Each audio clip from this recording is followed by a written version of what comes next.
Hello everyone, welcome two aspirants अड्डा। चलिए 10 जुलाई 2021 के द हिंदू एडिटोरियल को एनालाइज करते हैं। आज हम 4 आर्टिकल डिस्कस करने वाले हैं। पहला है अनडेड सेक्शन। तो इस आर्टिकल में section 66A of IT rule के बारे में डिस्कशन किया हुआ है कि सुप्रीम कोर्ट के द्वारा 2015 में ही इस सेक्शन को इनवैलिड ठहरा दिया गया था। उसके बावजूद लोअर लेवल पे पुलिस इसका यूज़ अक्सर करती आ रही है और लोअर कोर्ट में भी इसका यूज़ किया जा रहा है। तो इसको हम इस आर्टिकल में डिस्कस करेंगे। सेकंड है मर्डर ऑफ अ प्रेसिडेंट। तो फ़िलहाल हाइती के प्रेसिडेंट का मर्डर हो गया है, तो उसके बाद वहाँ पे क्या सिचुएशंस हैं, क्या आगे होने के आसार नज़र आ रहे हैं, उसको हम डिस्कस करेंगे इस आर्टिकल में। थर्ड है in defence of India's noisy democracy.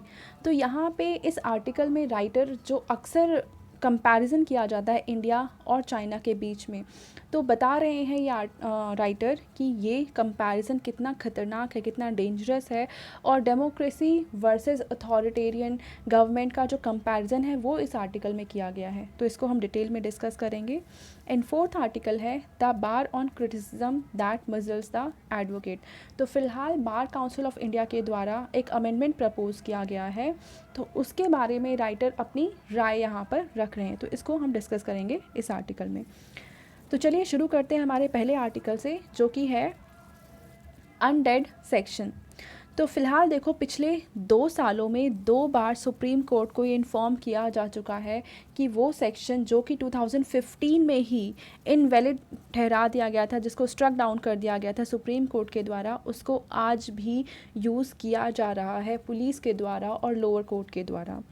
तो देखो हुआ क्या था कि 2015 में सुप्रीम कोर्ट ने ये जो आईटी एक्ट का सेक्शन 66A है, इसको स्ट्रक डाउन कर दिया था। और किस केस में किया गया था? तो ये था श्रेया सिंघल केस, ये 2015 में था। पर अभी भी is still invoked by police and in some trial courts. इसको अभी भी पुलिस के द्वारा और कुछ ट्रायल कोर्ट में यूज़ किया जा रहा है। अब देखो हुआ क्या था कि सुप्रीम कोर्ट ने 2015 में इसको स्ट्रक डाउन तो कर दिया, पर उसके पीछे रीज़न ये था, सुप्रीम कोर्ट ने रीज़न ये दिया कि ये जो पर्टिकुलर सेक्शन है 66A ऑफ आईटी एक्ट, ये वायलेट करता है फ्रीडम ऑफ फ्री स्पीच, जो कि किसी भी पर्सन का फंडामेंटल राइट है। हमें कॉन्स्टिट्यूशन के द्वारा ये राइट प्रोवाइड किया हुआ है, पर ये पर्टिकुलर सेक्शन आईटी एक्ट का इस हमारे राइट को वायलेट करता है, और इस वजह से सुप्रीम कोर्ट ने इसको स्ट्रक डाउन कर दिया था। और इसके तहत, इस सेक्शन के तहत एक प्रोविज़न था कि अगर आप इसको, इस सेक्शन के तहत आपको मैक्सिमम 3 इयर्स का प्रिजन टर्म दिया जा सकता है। तो फ़िलहाल हम देखते ये हैं कि section 66A of IT act था क्या। तो ये क्या करता था कि ये पनिशमेंट देता था, मतलब इसके तहत पनिशमेंट का प्रोविज़न था उन लोगों के लिए जो कि ऑफेंसिव मैसेजेस सेंड करते थे कम्युनिकेशन सर्विसेज, जैसे कि इंटरनेट के थ्रू, कंप्यूटर के थ्रू, इनका यूज़ करके आप किसी को अगर ऐसे मैसेजेस भेज रहे हो जो कि ऑफेंसिव नेचर के हैं, तो उसके तहत आपको अरेस्ट किया जा सकता था और मैक्सिमम 3 इयर्स का आपको टर्म दिया जा सकता था, प्रिजन टर्म। ठीक है, पर अब यहाँ पे ये जो ऑफेंसिव मैसेजेस है उसकी कोई डेफिनेशन दे नहीं रखी थी। जो भी डिफ़ाइन किया हुआ था, जो भी डेफिनेशन वहाँ दे रखी थी, वो बहुत ही वेग डेफिनेशन थी। तो ऐसे में किसी भी पर्सन को आप जब किसी भी चीज़ की डेफिनेशन क्लियर नहीं होती है ना, तो उसके मिसयूज़ होने के चांसेस बहुत ज़्यादा होते हैं, और यही किया जा रहा था इस सेक्शन को यूज़ करके, और इस वजह से सुप्रीम कोर्ट ने इसको स्ट्रक डाउन कर दिया था। अब देखो है क्या कि फ़िलहाल ये एक्ट 2016 के आसपास, 15-16 के आसपास इसको स्ट्रक डाउन कर दिया था। तो 5-6 सालों बाद भी अभी भी इसको पुलिस के द्वारा, लोअर कोर्ट के द्वारा यूज़ किया जा रहा है, और इसके तहत केसेस दर्ज किए जा रहे हैं, एफआईआर रजिस्टर की जा रही है। तो इसका रीज़न क्या हो सकता है? इसका सिंपल रीज़न यही है कि ये सेक्शन स्ट्रक डाउन कर दिया गया है, इसकी अवेयरनेस लोअर लेवल पे है ही नहीं, ना पुलिस पर्सनल को है, ना ट्रायल कोर्ट में जो लोग हैं उनको है, और इसलिए इसका यूज़ अभी भी किया जा रहा है।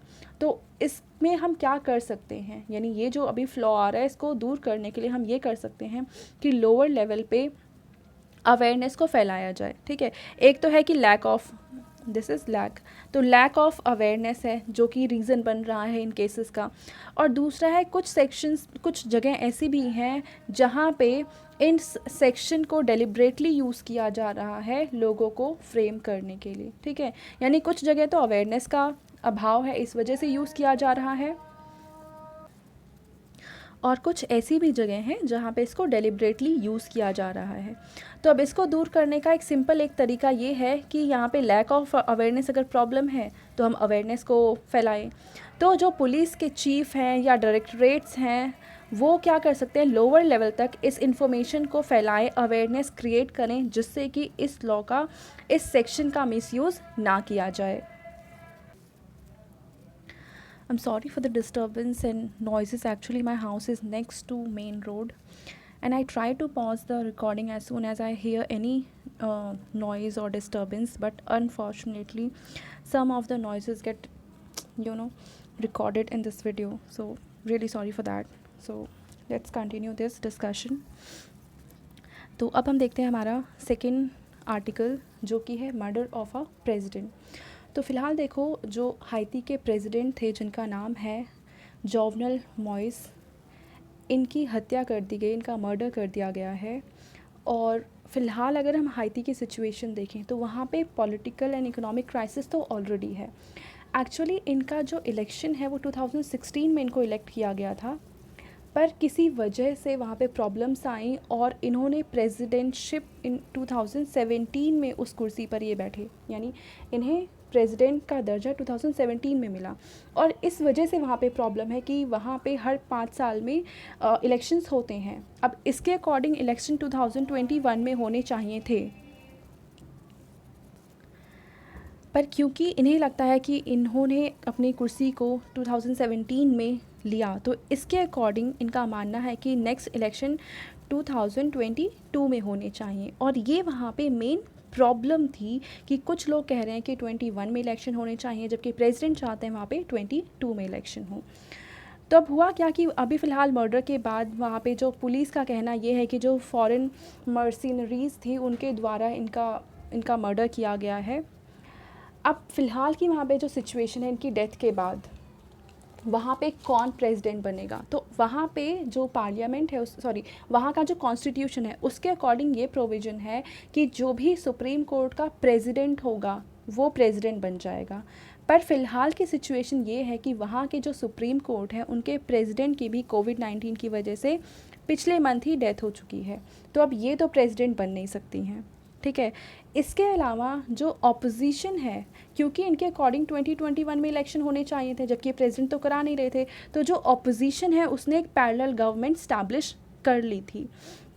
और इस पैरेलल गवर्नमेंट को स्टैब्लिश करने की वजह से जो प्रेसिडेंट थे उन्होंने ये कहा कि ये मेरे ख़िलाफ़ साजिश है, एक कूप है, और इसको क्रैक डाउन किया उन्होंने वहाँ पे। तो एक तरह से बहुत ज़्यादा पॉलिटिकल इंस्टेबिलिटी ऑलरेडी हाइती में प्रेजेंट थी और इस वजह से इकोनॉमिक क्राइसिस भी थी। फिर हम देख रहे हैं कि जो सुप्रीम कोर्ट के प्रेसिडेंट है उनकी डेथ लास्ट ईयर हो चुकी थी। अब इसके बाद देखो क्या होता है कि जो इंटरिम पीएम थे, मतलब जो वहाँ के प्राइम मिनिस्टर थे, उनको भी मॉइस ने अपने मर्डर के जस्ट 2 दिन पहले ही फायर कर दिया, यानी जो पीएम थे अब वो पीएम भी नहीं रहे। पर इन्होंने एक नए पर्सन को नॉमिनेट किया था, ठीक है, और उनका नाम है, देखो यहाँ पे बता रखा है, एरियल हेनरी। इनको इन्होंने नॉमिनेट किया था। तो अब देखो सिचुएशन क्या है, जो प्रेसिडेंट थे उनकी हत्या कर दी गई है, जो सुप्रीम कोर्ट के प्रेसिडेंट थे वो उनकी भी ऑलरेडी डेथ हो चुकी है, जो पीएम थे उनको हटा दिया गया अपनी पोस्ट से और एक नए पर्सन को नॉमिनेट किया गया है पीएम के लिए।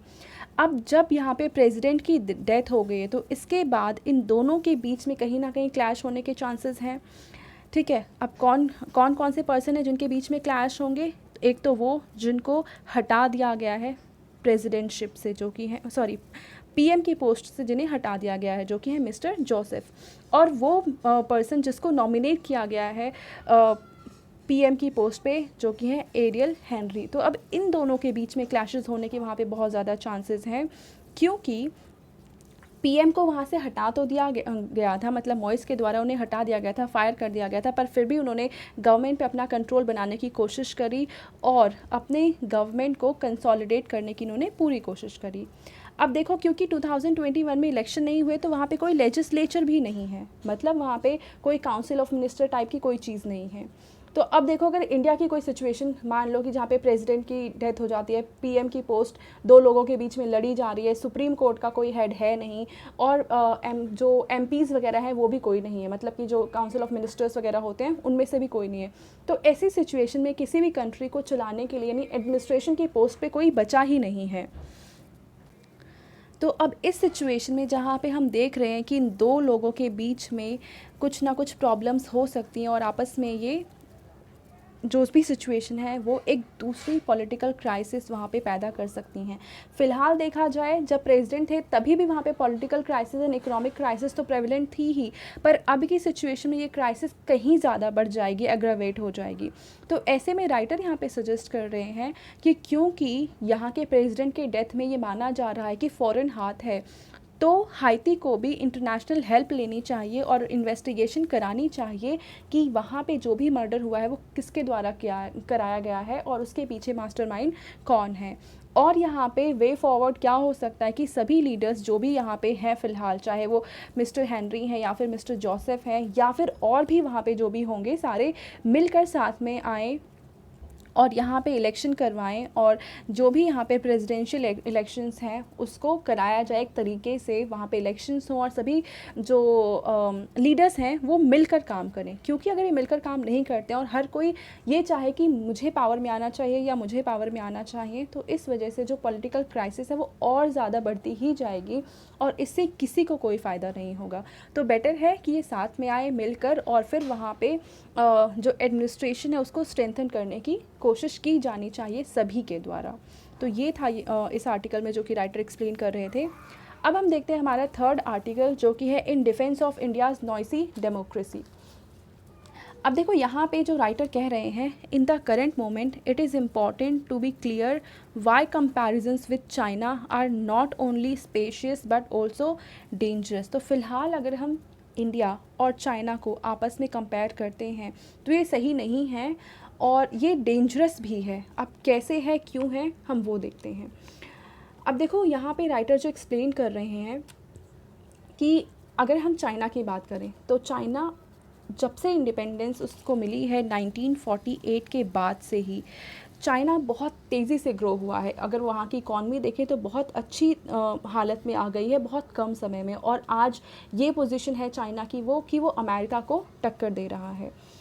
अब वहाँ पे हुआ क्या है कि इकॉनमी की हालत बहुत सुधारी गई है, बहुत सारे लोगों को गरीबी से बाहर निकाला गया है और जॉब्स उन्हें प्रोवाइड की गई हैं, सोशल इंडिकेटर्स जो है वो इम्प्रूव किए गए हैं।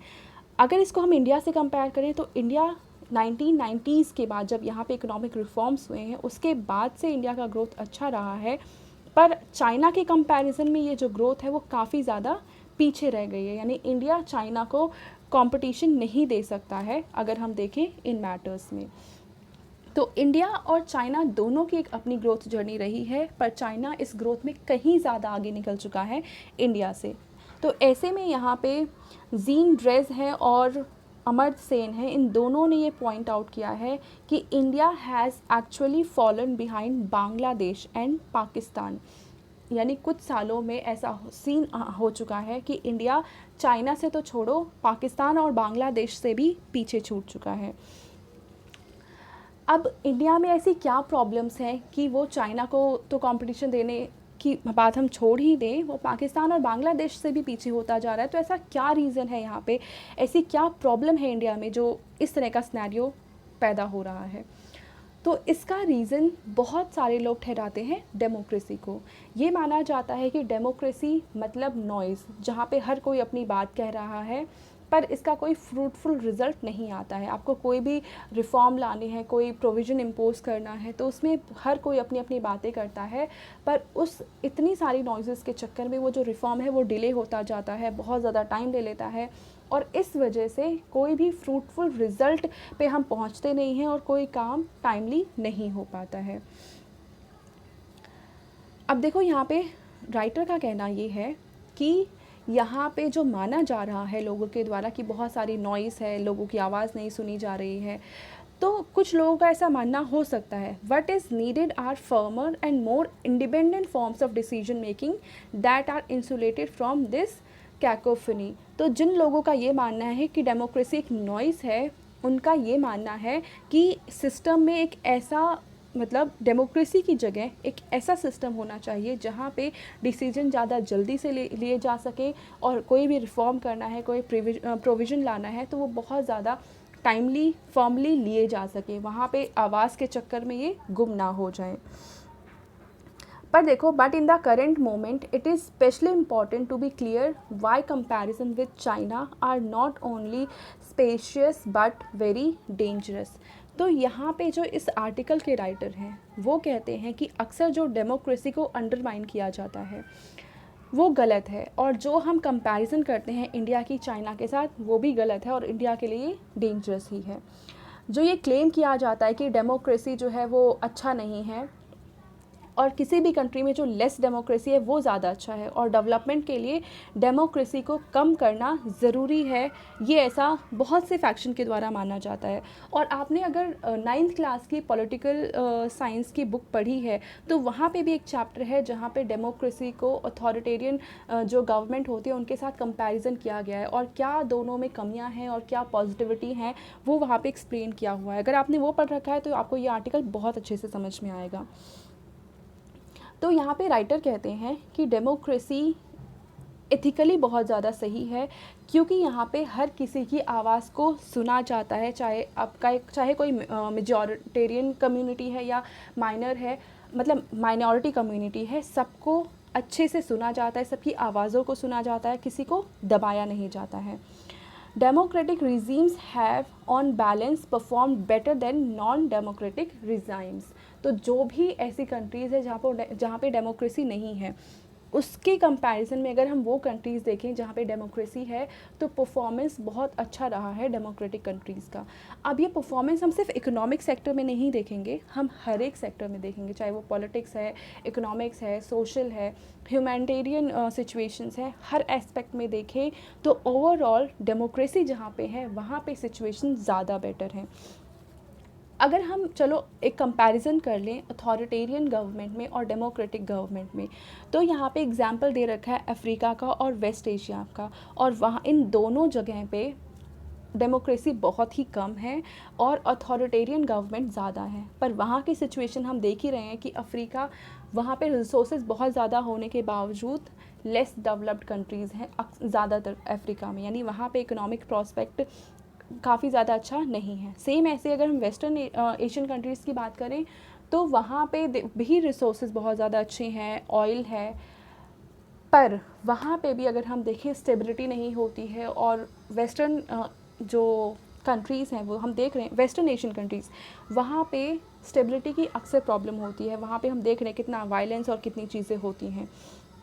तो इस हिसाब से अगर कंपेयर करें, चाहे हम अफ्रीका का केस देखें, चाहे वेस्ट एशिया का केस देखें, जबकि इन्होंने दो और भी एग्जांपल दे रखे हैं, ताइवान के और साउथ कोरिया के, अगर वहाँ देखें तो ये राइटर यही कह रहे हैं कि साउथ कोरिया में जो इकोनॉमिक टेक ऑफ है ये तब हुआ था जब वहाँ पे मिलिट्री रिजाइम था, पर उसके बाद हम देखें कि ये जो ट्रांजिशन हुआ है मिलिट्री से डेमोक्रेसी की तरफ, उसके बाद जो इकोनॉमिक रिफॉर्म, मतलब इकोनॉमिक जो ग्रोथ हुई है वो बहुत ज़्यादा हुई है।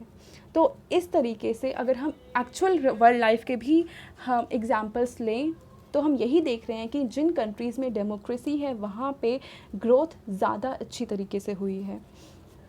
अब यहाँ पे देखो, अगर हम इंडिया के अंदर की बात करें, तो हम इंडिया तो चलो डेमोक्रेटिक कंट्री है ही, लेकिन यहाँ पे अगर हम देखें किसी दो स्टेट की बात करें जिन्होंने बहुत ज़्यादा ग्रोथ दर्ज करी है, या अपने स्टेट के लोगों के लिए जिन्होंने ज़्यादा काम किया है, तो इसमें हम केरला और तमिलनाडु का नाम लेंगे, क्योंकि हम देखते हैं कि अगर वहाँ के हम इंडिकेटर्स देखें तो केरला में और तमिलनाडु में, दोनों में हर जगह अच्छा काम हुआ है, और दोनों जगह डेमोक्रेसी को स्ट्रेंथन किया गया है, और वहाँ पे जो भी कास्ट है, क्लास है, हर एक पर्सन की वॉइस को सुना गया है।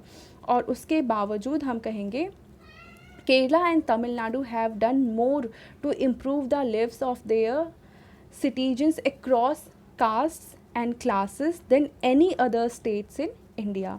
And it is no coincidence that both have also had the longest and most sustained popular democratic movements and intensely party competition in the country. तो तमिलनाडु में तो आपने देखा ही होगा, वहाँ पे 2 पार्टियाँ और अक्सर हमेशा वो रोटेट ही करती रहती हैं. एक बार अगर एक पार्टी जीती है तो दूसरी बार अक्सर दूसरी पार्टी जीतती है. 2 कॉन्जिक्यूटिव टर्म्स होना बहुत मुश्किल ही होता है. तो इतने कंपटीशन के बावजूद जो वहाँ पे डेमोक्रेसी है वो है, स्टैब्लिश है, और वहाँ के लोगों की आवाज़ को सुना जाता है, और चाहे वो कास्ट एंड क्लास किसी के भी हो, हर किसी की आवाज़ को सुना जाता है. अगर इसके कंट्रास्ट में हम गुजरात की बात करें, जहाँ पे काफ़ी समय तक, एक लंबे टाइम के लिए एक ही पार्टी का रूल था, जो कि है बीजेपी, तो वहाँ पे हम देखेंगे कि ग्रोथ तो आया है, अनडाउटेडली गुजरात में ग्रोथ हुआ है. पर इसके अलावा अगर हम वहाँ पे देखें, सोशल एक्सक्लूजन बढ़ा है. अगर एजुकेशनल हम अचीवमेंट्स देखें तो वो भी स्टेगनेंट ही रहा है, और पॉवर्टी रिडक्शन भी कुछ ज़्यादा हुआ नहीं है. मतलब ग्रोथ तो हुआ है, पर उसके साथ दूसरे अगर हम इंडिकेटर्स देखें तो वो बहुत ज़्यादा अच्छा इंडिकेट नहीं करते हैं. तो इसलिए यहाँ पे ये कहा जा सकता है कि जो डेमोक्रेसी है वो ज़्यादा इंक्लूसिव ग्रोथ को प्रमोट करती हैं, और इसलिए डेमोक्रेसी ज़्यादा अच्छी मानी जा सकती है किसी भी कंट्री के लिए. अब देखो है क्या, जो ये कह रहे हैं कि जहाँ पे अथॉरिटेरियन गवर्नमेंट है और वो टाइमली डिसीजन ले पाते हैं, वो अपनी नॉइज़ में नहीं खो जाते हैं जैसे डेमोक्रेसी में माना जाता है, तो यहाँ पे एक अजम्पशन ये होता है कि जो भी टॉप पर है, यानी अथॉरिटेरियन गवर्नमेंट, यानी किसी ना किसी के हाथ में तो होगा वहाँ पे, तो वो जो डिसीजन लेगा वो जनरल पब्लिक के लिए बिल्कुल सही होगा. पर क्या प्रैक्टिकली ये संभव है? क्या प्रैक्टिकली ये ऐसा पॉसिबल है कि जो वहाँ बैठ रहा है वो जनता के बारे में सोचे और बहुत ज़्यादा अच्छा इंसान हो? तो अक्सर प्रैक्टिकली हम देखें तो ऐसा नहीं होता है. अगर एक इंसान के हाथ में पावर है तो वो उसके भी कुछ के बाइसेस होंगे, कुछ प्रीजुडिसेस होंगे, उसके अकॉर्डिंग वो काम करेगा. तो ऐसे में ये मान लेना कि एक पर्सन है, उसके हाथ में सारी पावर है और उसके पास नॉइसेस नहीं है, तो वो बेस्ट डिसीजन लेगा अपनी कंट्री के लिए, अपने सिटीजन्स के लिए, वो सही नहीं है. तो अगर हम डेमोक्रेसी की बात करें तो हाँ, डेमोक्रेसी में बहुत सारे लोगों की आवाज़ होती है, उसको सुना जाता है, डिस्कशन किया जाता है, टाइम थोड़ा लगता है डिसीजन मेकिंग में, पर यहाँ पे हर एक फैक्शन की, हर एक सेक्शन की, हर एक कास्ट की, हर एक क्लास की आवाज़ को सुना जाता है, नेगोशिएशन का मौका दिया जाता है. मतलब यहाँ पे जो भी डिसीजन लिया जाता है उसमें टाइम लगता है, टाइम टेकिंग प्रोसेस है ये, पर जो डिसीजन लिया जाता है वो गलत नहीं होता. उसमें सभी की आवाज़ होती है, सभी उसमें इंक्लूड होते हैं. कोई भी यहाँ पे सेक्शन ऐसा नहीं है जो इससे एक्सक्लूड होता है. और इसलिए जो डेमोक्रेसी है वो प्रमोट करता है जस्टिस को, सस्टेनेबिलिटी को और सोशल इंक्लूजन को. और ये किसी भी सोसाइटी में एडमिनिस्ट्रेशन के सही तरीके से चलने के लिए बहुत ज़्यादा ज़रूरी है. तो अगर कंपेयर करें हम अथॉरिटेरियन गवर्नमेंट में और डेमोक्रेटिक गवर्नमेंट में, तो डेमोक्रेटिक गवर्नमेंट कहीं ज़्यादा बेटर साबित होती है as compared to authoritarian government. अब चाइना की बात करें तो चाइना ने ग्रोथ दर्ज की है, अनडाउटेडली बहुत ज़्यादा आगे बढ़ा है ग्रोथ के मैटर में. लेकिन अगर हम ह्यूमैनिटेरियन क्राइसिस देखें तो वो भी हम देखते हैं बहुत ज़्यादा बेकार हालत है कुछ सेक्शंस की, कुछ फैक्शंस की चाइना में. जैसे कि एक हम पॉलिसी की बात करें, 1 चाइल्ड पॉलिसी, जो कि इम्पोज करता है हर एक पर्सन पे, हर एक फैमिली पे कि आप एक ही चाइल्ड करेंगे, यानी उनको इन्फोर्स किया जाता है. अगर वो एक से ज़्यादा चाइल्ड करते हैं तो उसके कॉन्सिक्वेंसेस उनको झेलने पड़ेंगे. सेम ऐसे ही हम देखेंगे चाइना में जो मुस्लिम माइनॉरिटी ग्रुप हैं, उइगुर मुस्लिम जिन्हें हम कहते हैं, उनके साथ भी वहाँ पे बहुत ज़्यादा अन्याय किया जाता है और अक्सर उनके बच्चों को कैंप में ले जाया जाता है. हालांकि चाइना तो ये कहता है कि हम वहाँ पे उन्हें पढ़ा लिखा के एक अच्छे नागरिक बनाना चाहते हैं, पर इसके क्या होते हैं वहाँ पे, क्या चीज़ें की जाती हैं, वो जग जाहिर है. और हर एक कंट्रीज़ जो हैं जानती हैं कि चाइना वहाँ पे क्या करने की कोशिश करता है. तो इस तरीके से अगर हम ह्यूमैनिटेरियन देखें तो चीज़ें ह्यूमैनिटेरियन बेसिस पे बहुत ज़्यादा बेकार हैं चाइना के अंदर. तो सिर्फ एक पैरामीटर के बेसिस पे, मतलब ग्रोथ के बेसिस पे ये कह देना कि अथॉरिटेरियन गवर्नमेंट तो बहुत अच्छी होती है, ये गलत है. तो डेमोक्रेसी में हर एक पैरामीटर को हम देखें तो कहीं ना कहीं वो ज़्यादा बेटर साबित हो रही है अथॉरिटेरियन गवर्नमेंट के कंपैरिजन में. तो अब इस कंपैरिजन का इंडिया के कंटेक्स्ट में भी इन्होंने एक एग्जांपल दिया है कि जैसे फ़िलहाल की जो गवर्नमेंट है बीजेपी गवर्नमेंट, वो भी अपने हाथों में ज़्यादा से ज़्यादा पावर कॉन्सेंट्रेट करने की कोशिश कर रही है।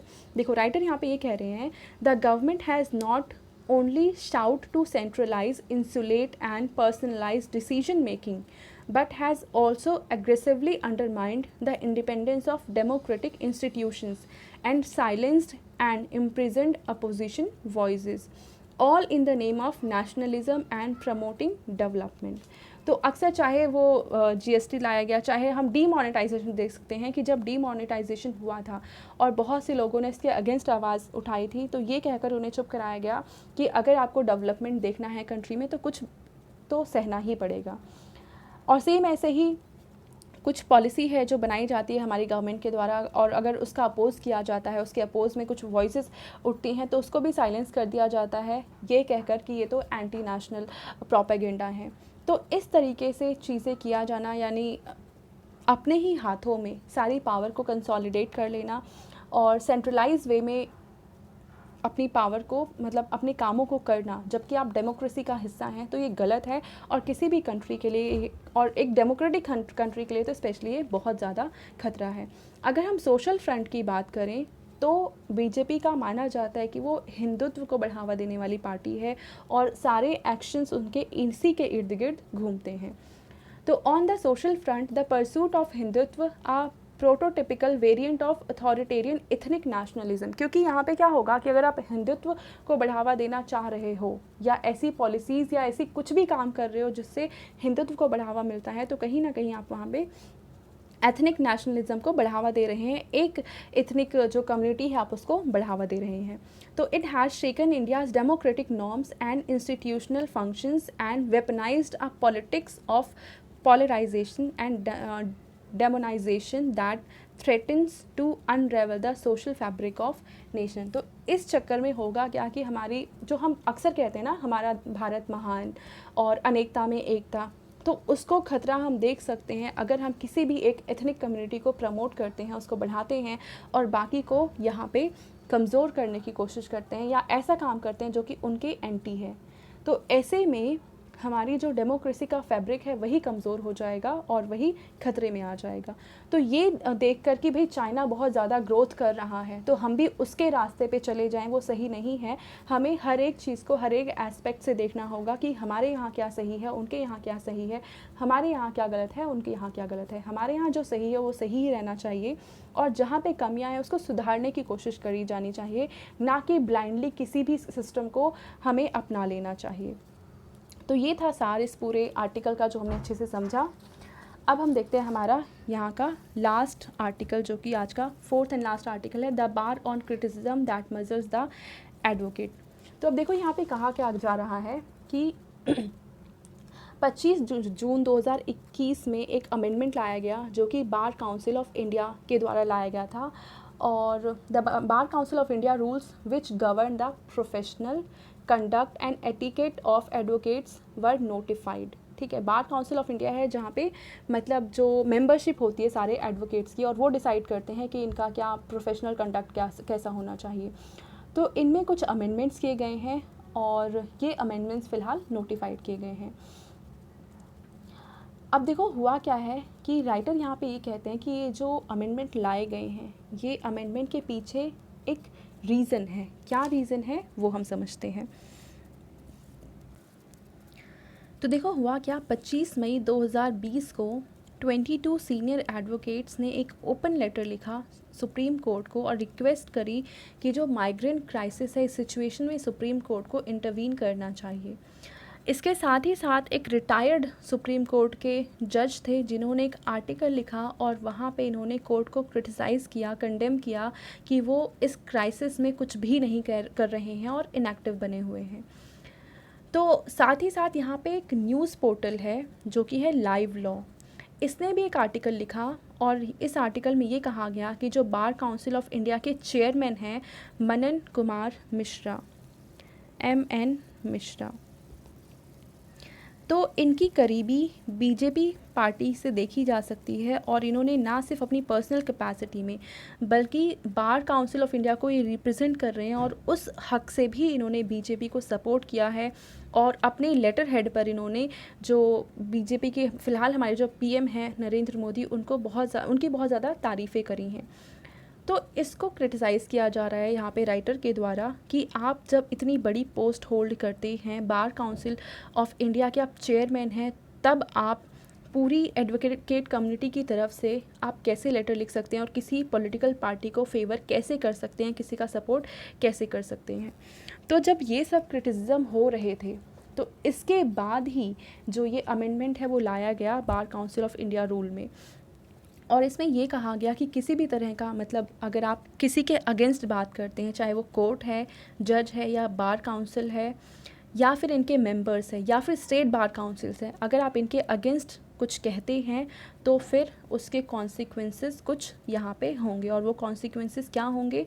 तो वो कॉन्सिक्वेंसेस सस्पेंशन और डिसबारमेंट हो सकता है, यानी बार मेंबरशिप की जो है आपकी वो कैंसिल की जा सकती है। यानी अगर आप एक मेंबर हैं इस बार काउंसिल ऑफ इंडिया के तो आपको वहाँ से हटा दिया जाएगा। साथ ही साथ यहाँ पे ये भी कहा गया है कि healthy and bonafide criticism made in good faith shall not be treated as a misconduct. तो यानी अगर एक हेल्दी क्रिटिसिज्म आप करते हैं तो उसको तो मिसकंडक्ट नहीं माना जाएगा, पर दूसरी चीज़ों को अगर आप कुछ भी कहते हैं कोर्ट के ख़िलाफ़ या जितने भी अभी मैंने नाम बताए, कोर्ट है, जजेस हैं, बार काउंसिल ऑफ इंडिया है, चाहे वो स्टेट लेवल पे है, नेशनल लेवल पे है, उसके अगेंस्ट आप अपनी आवाज़ उठाते हैं तो इसको मिसकंडक्ट माना जाएगा और आपको सस्पेंड किया जा सकता है। तो यहाँ पे जो राइटर हैं वो ये कहते हैं क्योंकि फ़िलहाल कुछ समय से ये आवाज़ें उठाई गई एडवोकेट के द्वारा ही कि सुप्रीम कोर्ट को इंटरवेन करना चाहिए या सुप्रीम कोर्ट इनएक्टिव बनी हुई है, तो इस वजह से ये जो रूल में चेंजेस लाए जा रहे हैं उसको अमेंड करने का प्रयास किया जा रहा है। पर ये अमेंडमेंट तभी हो सकते हैं जब इस अमेंडमेंट पे फाइनली जो चीफ़ जस्टिस ऑफ इंडिया है वो इसको अप्रूव कर दें, और उस अप्रूवल के पहले भी एक कमेटी बनाई जाती है जो इसको देखती है। तो पहले उस कमेटी के द्वारा इसको अप्रूव किया जाएगा, उसके बाद जो चीफ़ जस्टिस ऑफ इंडिया हैं वो इसको अप्रूव करेंगे, तभी फाइनली जाके ये रूल बन पाएंगे। तो फ़िलहाल जो राइटर हैं वो ये कहते हैं कि ये एक प्रयास है जो क्रिटिसिज्म है या आवाज़ है उसको दबाने का, और ये फ्री स्पीच और फ्रीडम ऑफ प्रोफेशन दोनों के अगेंस्ट काम करता है। The new bar council of India rules fly in the face of constitutional guarantees of free speech and freedom of profession. यानी फ्री स्पीच के ख़िलाफ़ है ये, और साथ ही साथ जो फ्रीडम ऑफ प्रोफेशन है उसके ख़िलाफ़ भी है ये नए लॉ। तो यहाँ पे क्या किया जा सकता है? तो राइटर के द्वारा ये कहा जा रहा है कि फ़िलहाल के जो हमारे चीफ़ जस्टिस ऑफ इंडिया हैं एन.वी. रमन, उनको करना चाहिए कि जो फ़िलहाल जो रिव्यू कमेटी बनाई गई है, जो इस नए लॉ को रिव्यू करने के लिए बनाई गई है, वो और chief justice of India in दोनों के पास एक मौका है कि वो इस अमेंडमेंट को रिजेक्ट कर सकते हैं और जो ये फ्रीडम है, freedom of speech and profession, उसको ये वहाँ पे बरकरार रख सकते हैं। तो फ़िलहाल जो भी कुछ है वो इस रिव्यू कमेटी और चीफ़ जस्टिस ऑफ इंडिया के हाथों में है। अब यहाँ पे देखो आगे का क्या कहा जा रहा है राइटर के द्वारा। The new bar council of India rules fly in the face of basic constitutional guarantees of free speech and freedom of profession. How limited the scope for healthy criticism under the new rules would be. अब यहाँ पे देखो ये कहा तो गया है कि आप अगर हेल्दी वे में क्रिटिसाइज़ करते हैं तो वो मिसकंडक्ट नहीं माना जाएगा, पर अब ये कौन डिसाइड करेगा कि कोई भी क्रिटिसिज्म हेल्दी है या अनहेल्दी है? तो यहाँ पे किसी भी क्रिटिसिज्म का हवाला देते हुए किसी भी पर्सन के अगेंस्ट कार्यवाही की जा सकती है, उसको सस्पेंड किया जा सकता है या उसको मिसकंडक्ट माना जा सकता है। तो ऐसे में अगर ये जो न्यू लॉज़ हैं वो इम्प्लीमेंट हो जाते हैं, मतलब वो एक्चुअल में लॉ बन जाते हैं, अभी तो फ़िलहाल ये ड्राफ्ट या फ्रेमवर्क ही होंगे, इसके बाद अगर ये एक्चुअल में लॉ बन जाते हैं तो ये आवाज़ को दबाने का काम करेंगे, फ्री स्पीच को कर्ब करेंगे, फ्रीडम ऑफ प्रोफेशन को कर्ब करेंगे। तो इसलिए बेटर है कि इन लॉज़ को इम्प्लीमेंट ना किया जाए और सुप्रीम कोर्ट ऑफ इंडिया के जो चीफ़ जस्टिस ऑफ इंडिया हैं एन.वी. रमन, उनके द्वारा और रिव्यू कमेटी के द्वारा इन लॉ को रिजेक्ट कर दिया जाना चाहिए, तभी freedom of speech and freedom of profession यहाँ पे इंटैक्ट रह सकते हैं। तो ये थे आज के हमारे 4 आर्टिकल जो कि इम्पॉर्टेंट थे और हमने डिस्कस किया। आई होप आपको ये वीडियो पसंद आई होगी। अगर आपको वीडियो पसंद आई है तो प्लीज़ इसको लाइक करें, शेयर करें और इस चैनल को सब्सक्राइब करें। Thank you.